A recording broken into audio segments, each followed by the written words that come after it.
This meeting is being recorded. Hello, good morning. Today our guest is Professor Dr. Heiner Rinderman. Hello, Heiner. How are you doing? Hello, Lipton. I'm fine.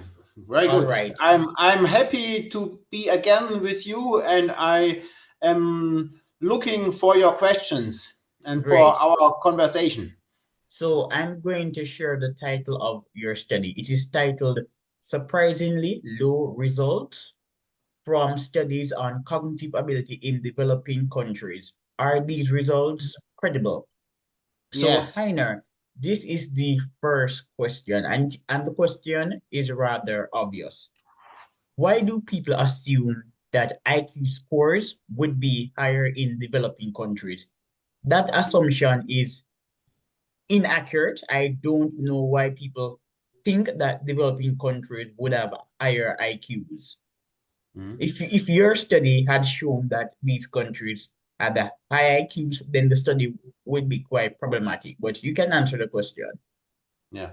I think people in Western countries do not believe that the results should be higher. They simply believe the results in developing countries should be the same, like in their own environment, like in their own world where they are living, like in other Western countries, in their own country, or in other developed country. They don't think they should be higher. They should be the same. And I think to start um, a study or to start with the assumption that other people are like us, are the same, is not so wrong. For example, if you meet another person that you have never met before in your life, and you go with this person to a restaurant, you will intuitively think that the person will more or less like the same like you.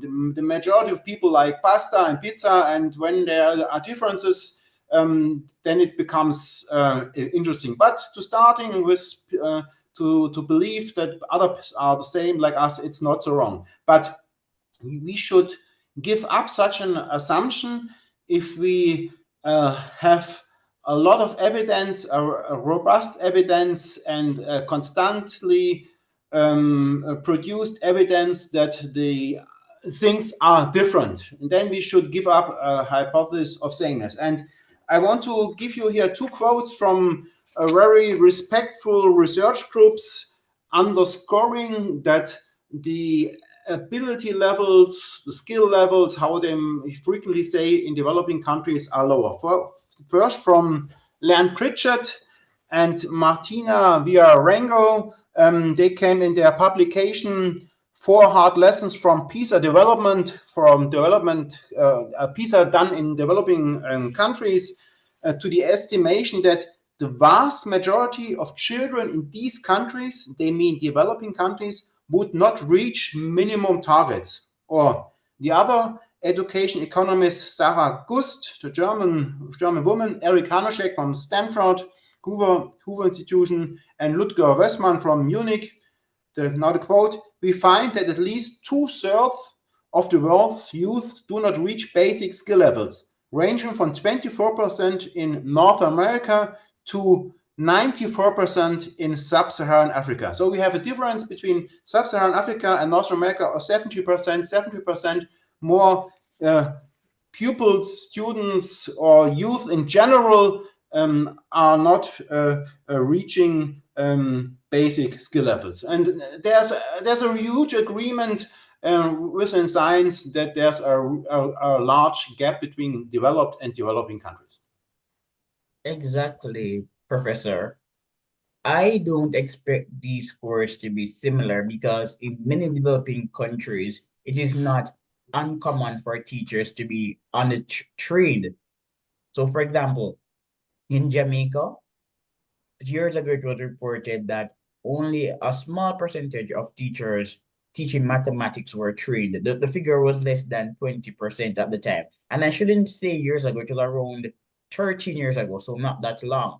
So it's not uncommon for these teachers to be untrained.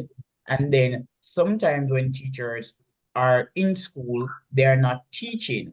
So productivity is lower. Students might be suffering from financial problems or other psychological problems. So instead of teaching, they're busy tending to the needs of students. So in Jamaica, according to the UN, school productivity is quite low. So I'm not surprised that these figures are below Western estimates. And based on our current body of knowledge, you should not be surprised if you're following the literature. Yeah, yeah.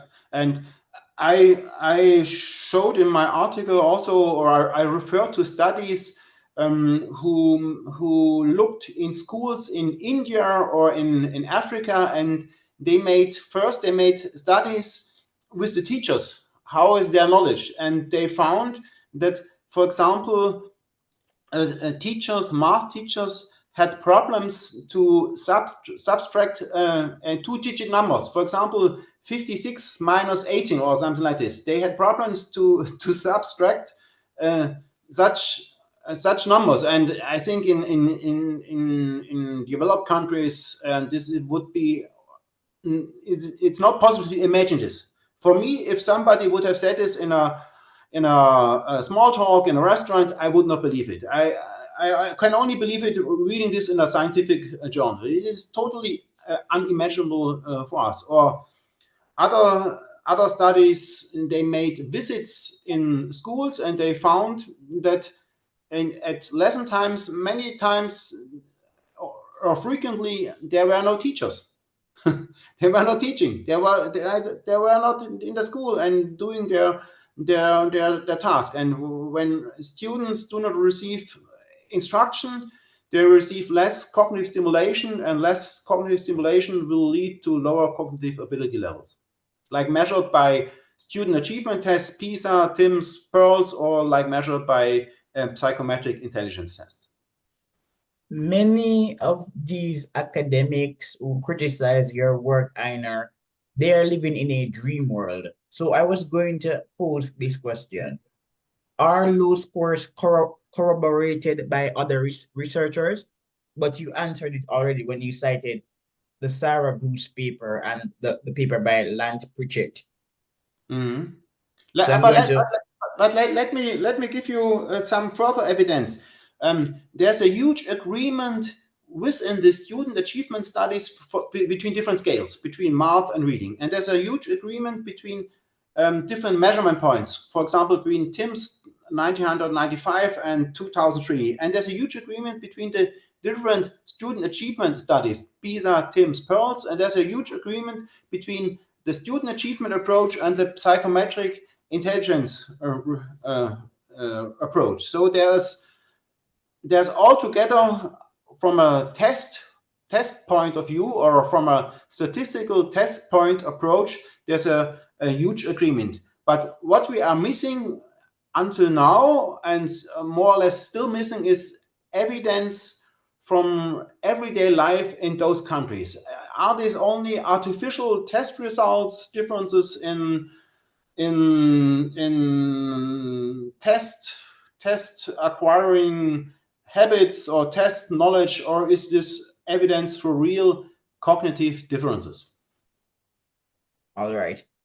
Heiner, let me cite a study discussing the research of the Center for Development and Enterprise, Business Tech. So Business Tech is a business publication. Business Tech points out that the average public school teacher lacks subject knowledge and the professional skills to teach. Even more shocking is that 79% of grade 6 teachers of mathematics scored lower than 60% on a grade 6 test. Mm-hmm. Yeah.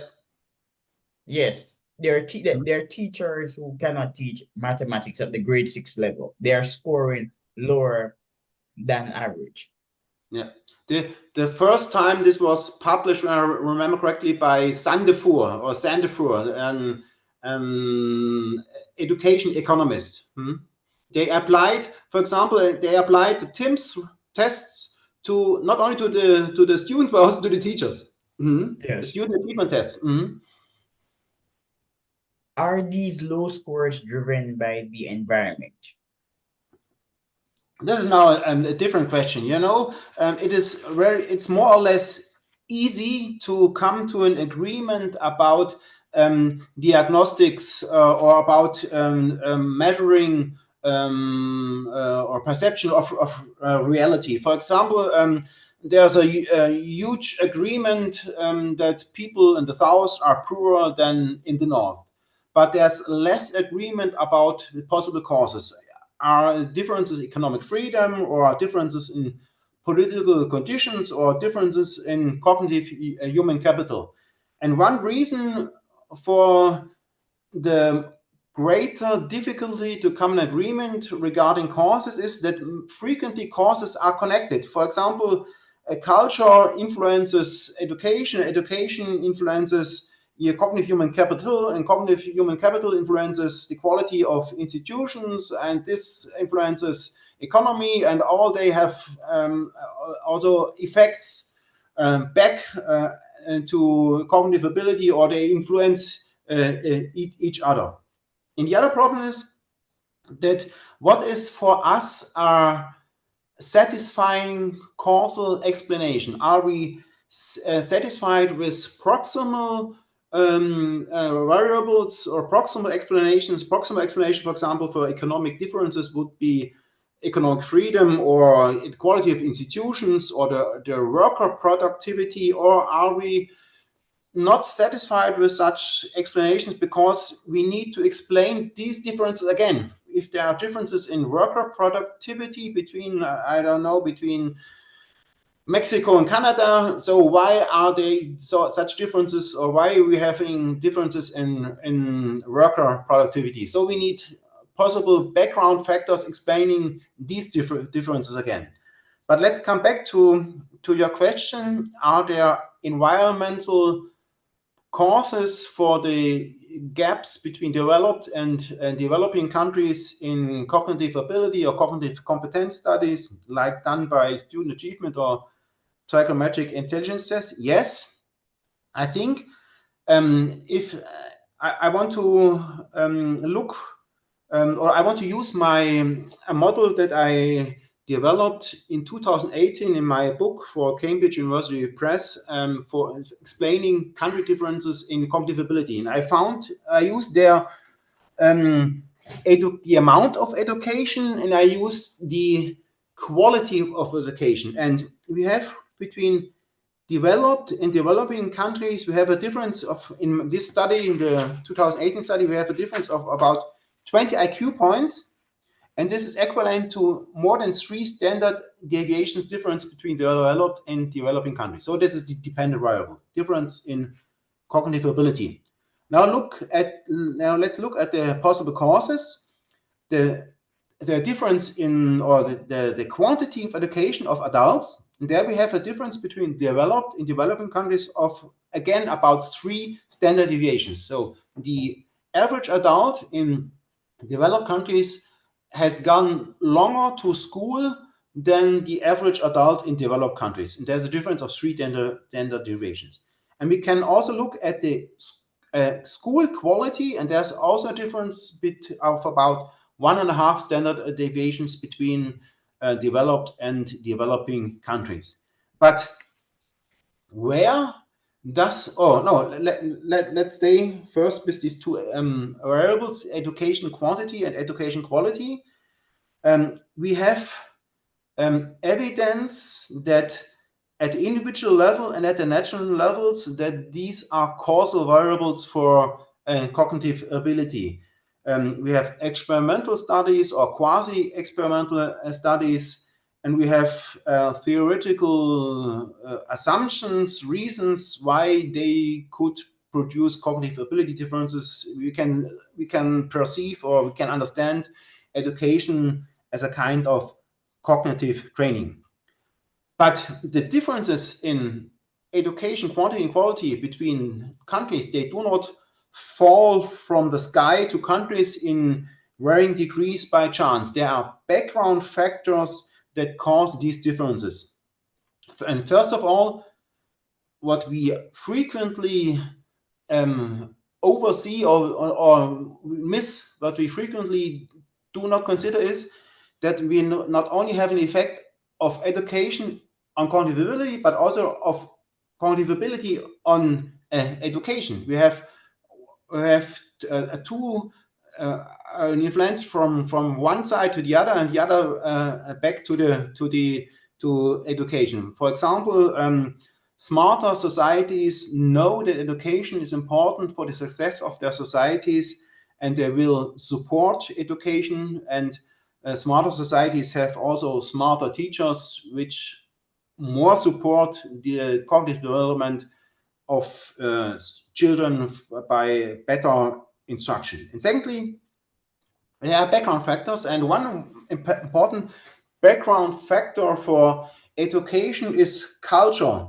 as for example the American scholar Lawrence Harrison has pointed out. For example, Protestantism, Judaism, and Confucianism, they promote education and effort into investment, motivational investment and time investment in education.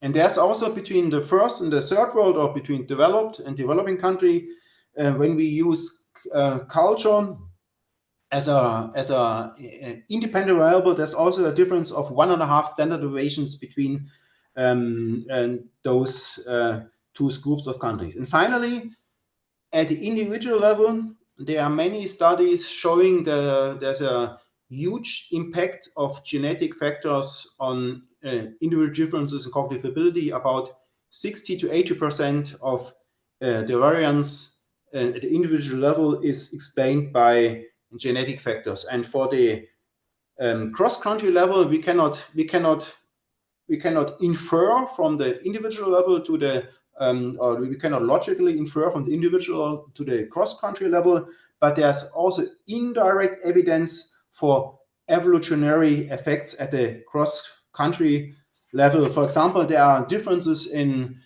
brain size between developed and developing countries, or there are correlations with genetic distances. The more similar genetically two populations are, they're more similar they are in cognitive ability, also when we control for socioeconomic variables and so on. So we can now, putting this all together, we can conclude there's evidence for environmental causal effects via education, but there are also background factors like culture and evolution that play a role for explaining the cross-country differences in PISA, TIMSS, PEARLS, and psychometric intelligence studies. Yes. And on average, East Asians do have bigger brains than Europeans or Africans, and there is a correlation between brain size and intelligence. But as expected, exceptions do exist. We're not going to talk about these exceptions. I'm just sharing an article on the link between brain size and intelligence for people who would like to do further research. It is titled, "Why Do Asians Have Bigger Brains Than Europeans or Africans? Chinese scientists discover natural selection played a role," written by Stephen Chen in Beijing. Oh, interesting. I think I It was do not published know in this study. 2017. Yeah, you have to send me the study, or I will download it from your link. All right, I will send you the study. So I like to cite research to support our conclusions. So I like to cite research to support our conclusions so that people can do their own analysis. And I think that study is important. Einer, modernization and better school increase IQ. Developing countries are still modernizing. Some countries are more globalized than others. And as a result, large portions of individuals in developing countries are still at a lower stage of psychosocial research. So, for example, you mentioned that in some developing countries, people don't value education. A counter argument is that they might not have an incentive to value education, because if the quality of education is low, it is better for them to work or to encourage children to become child laborers rather than consume inferior education. So that's just one counter argument, which we won't discuss on the show, but it was said for balance. So Yeah. Let me say, continue. with 2 sentences, there are some studies showing the returns of education for different countries from research like Psychopoulos or something like this. But I do not exactly remember the results. I do not know if the returns of education are higher in developed or in developing countries. I do not remember. Okay. So in several developing countries, especially in Africa, people are tried for witchcraft. That's not unusual. Children are accused of engaging in witchcraft. Trials by ordeals are still practiced. I am from Jamaica, a country with an IQ of 75.08. And even in some formally educated quarters, people don't appreciate scientific links. So it's not unusual to attribute weird practices to witchcraft or what people call obia, which is a system of superstitious beliefs. It is not a religion. Voodoo, do you have voodoo? No, that's Haiti. And both we're not pronouncing it appropriately. It's a different pronunciation. It's not really voodoo. But yes, we don't have voodoo. That's in Haiti. So people are still mystical. Yes, some critics will say that surveys do show that in rich, educated Western countries, there are strange beliefs. And I do agree with that argument because in the book, Culture and Progress, you cited Lawrence Harrison. He was one of the editors. And studies were cited showing that people in developing countries, in developed countries are still mystical. Surveys, there were surveys. But we should examine the depth of those beliefs rather than their existence. So in a developed country, one person might say, "Oh, Bigfoot is real," or I believe in a werewolf. But in developing countries, people seriously buy amulets to protect themselves. They literally believe in wishing wells. They associate even the most mundane of events to witchcraft. So there's a so there was an earthquake in Haiti and not in Jamaica. Why was there the earthquake in Haiti and not in Jamaica? Well, because God favors Jamaica and he doesn't like Haiti because Haitians engage in voodoo. When geography can explain the evidence for the earthquake in Haiti and not in Jamaica. So Like I'm not surprised. Yeah, the 2005 tsunami, it was said that it was the answer of God for so many sins in Bangkok and Thailand, you know, so many sins, the sinful people. So God sent tsunami. Yeah, so I'm a religious person. I'm a religious person, but I also believe in evidence and science. And the Bible, it is a religious and philosophical book. It is not a science book. Even Galileo himself said so.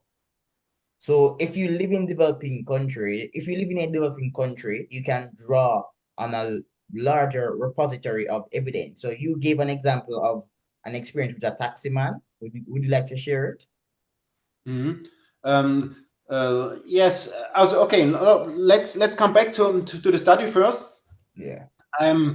We have test results, and frequently it is criticized that these test results are meaningless because they are only artificial and do not say anything about a real world. And to answer this, I choose two approaches. I used predictor variables to predict IQ levels or intelligence or cognitive ability levels in developed countries. I used wealth, politics, and education, and culture, and cranial capacity. And when we use such prediction formula, we see that the IQ levels in the developing countries are slightly rising. They are about 3, 4, 5 IQ points, especially in Latin America. So it seems to be that the environmental conditions, like measured by education, wealth, and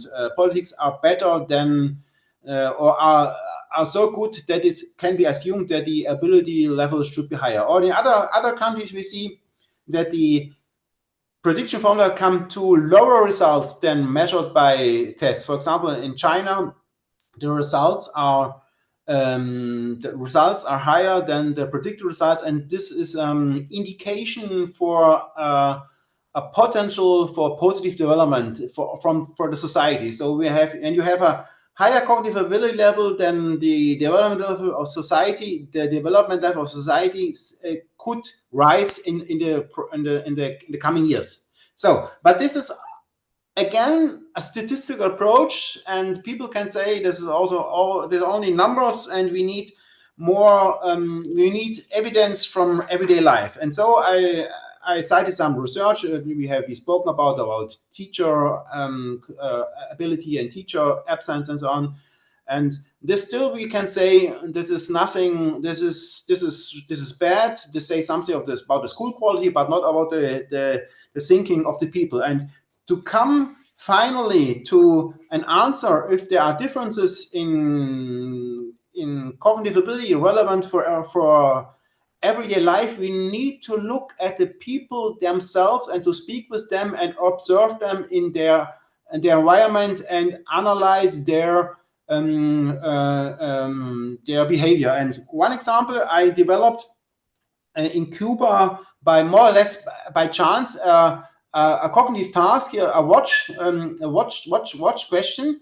Imagine you have here a watch. Oh, I will make some propaganda here for, it's difficult to put it here. Yes.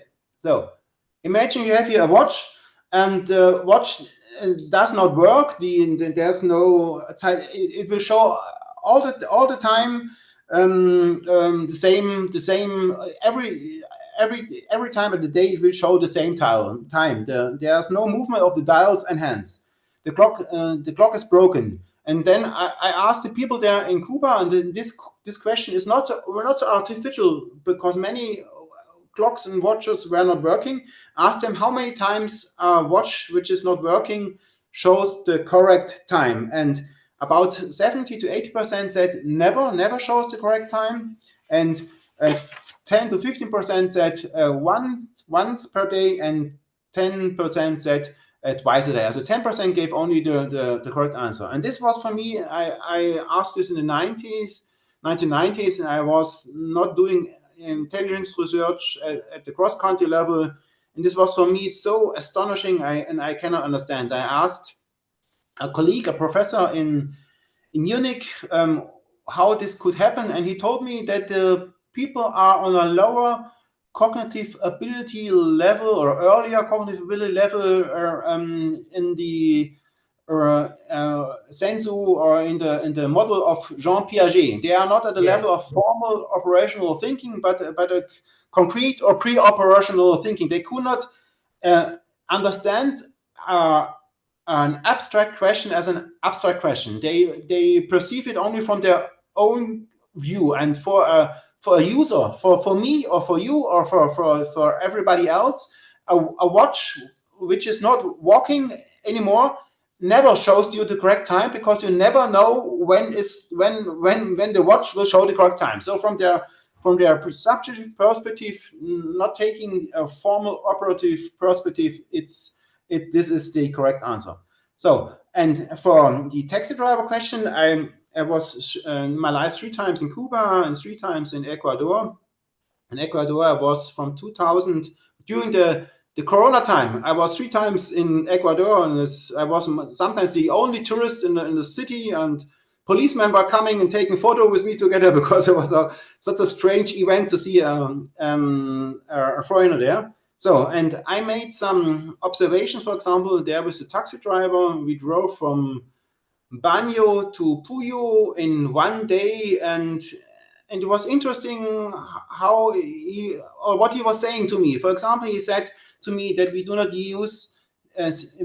need belts for our security safety. We need only belts in the city to put the belts, because the policeman will observe us. Or he said, for example, when we were driving in the car, that his car has a air condition, but it was obvious for me sitting in the car, there was no air condition. It was very wet, and it was somewhat somewhat hot, and the lower we're coming to going down to the Amazonian level, the hotter it becomes. Or for example, we spoke about the coming elections, and he said, or he gave me his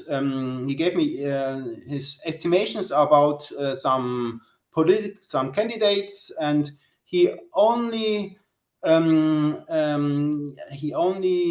evaluated them regarding sympathy and antipathy, and not regarding their political orientations or their Policy. plans and so on and so on. And there are many further examples. Another example, but this other example, and this is from a hotel, and this is examples also scientifically revealing for the ambiguity of many observations we have in everyday life. There was a note in the hotel at the desk where you can speak with the personnel, with the workers there at reception.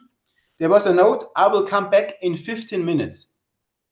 So this is for me, for the traveler, this is no help, because I do not know when the person left, and the person at the reception has to write down, "I will back at 12:10, or I will back 12:05, or 12." And this would be a real information. The other information is not useful to me. I have to wait 50 minutes, and then hopefully the person will come. But if the person is really smart, they could put a note like this: "I will back in 15 minutes," and disappear for hours, to avoid working there, This is Yes. many times. I have some better stories. So in Jamaica, there is a game called Cashpot. And Cashpot has what, 32 numbers or 36, something like that. I really don't care. Let's say 10 is the number of foul. So the numbers have corresponding rakes. So farmers would have fowls. People eat out of chicken, or if you're walking, you might see a fowl. So if somebody went to bed and the dream is about a fowl, that person would then form a conclusion based on present events. Therefore, if the person walks and he sees a farm with a fowl, and then he sees some more fowls plus the dream, he's going to buy fowl in Cashpot, which is 10. And that's evidence of a lower level of psychosocial development. It mainly affects the working classes, but the game is popular. Even upper class people, they like Cashpot. But I think that's a really important example, because a dream is just a dream. Sometimes they come true, but usually they do not. And this is a game. You cannot specifically link your dreams to a game. It's not like you were dreaming that Heiner Rinderman won $1 million and then he won it. This is literally just a game, just created to deceive people. So don't take it seriously, but they actually do. So they love their rakes and their dreams, and it's just a game. Yeah. Secondly, back to your point about the taxi man. So I don't like Twitter. I think Twitter is a constellation of random farts. But I was on Twitter some time ago, and their paper was being criticized by some clownish academics who said that the taxi man in Ecuador was trying to deceive you. If those people are accurate and the taxi man was trying to deceive you, that's also evidence for low cognitive development, because trickery and deception are really traits of poor countries and less intelligent people. Highly intelligent people are likely to commit financial fraud, but beyond that, highly intelligent people are not scammers. So even if the taxman was being deceptive, it's still evidence for your study, because but it's the truth. Trickery and deception are traits lauded by people at a lower stage of cognitive development. Individuals who live in a zero-sum world, those are the people who engage in trickery. Countries where people are richer and more progressive, they don't tend to live in a zero-sum world. That's not popular. Yeah.